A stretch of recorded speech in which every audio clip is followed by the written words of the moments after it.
আজিৰ বিশেষ আকৰ্ষণ শ্ৰীমতী প্ৰীতিস্মিতা দাস। প্ৰীতিস্মিতা দাসক আমি আমাৰ জ্যেষ্ঠ বিচাৰক মহেন্দ্ৰ গগৈ ছাৰৰ পৰা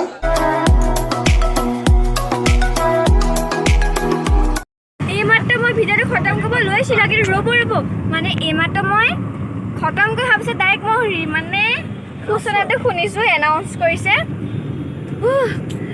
2 নম্বৰখন মঞ্চত মই যেনে তেনে হ'লেও থাৰ্ড প্ৰাইজটো হ'লেও পালোঁ। মই মনটো ফূৰ্তি লাগি আছে। আমি মানে যাবলৈ লৈছিলোঁ, কিন্তু তাত তেতিয়া মানে আলোচনা মানে সূচনা কৰি দিলে যে কোনে কি মনটো কি ভাল লাগিছে। আপোনালোকে এতিয়া মোক আশীৰ্বাদ কৰিব যাতে মই আগলৈ যাতে এনেকৈ ভাল মানে বিহু নাচিব পাওঁ। আমি বিহু পাই নোৱাৰিব বুলিয়ে ভাবিছিলোঁ। ময়ো নোৱাৰোঁ বুলি ভাবিছিলোঁ, কাৰণ গানটো অলপমান বিহু ননাচাগে ন? এতিয়া লাষ্টত বিহু নাচিছে বুঢ়ীয়ে।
প্ৰীতিস্মিতা দাসলৈ অভিনন্দন জ্ঞাপন কৰিছোঁ।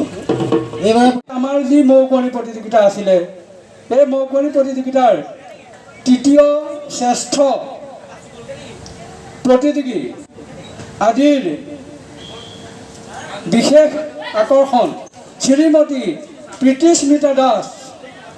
প্ৰীতিস্মিতা দাসক আমি আমাৰ জ্যেষ্ঠ বিচাৰক মহেন্দ্ৰ গগৈ ছাৰৰ পৰা তেখেতৰ বঁটা ল'বৰ কাৰণে আমি অনুৰোধ জনাইছোঁ।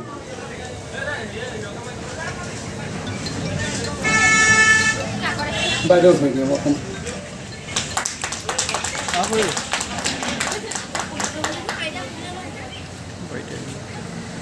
আমি এবাৰ বঁটা প্ৰদান কৰিবলৈ ওলাইছোঁ। আজিৰ মৌকুঁৱৰী প্ৰতিযোগিতাৰ দ্বিতীয় শ্ৰেষ্ঠ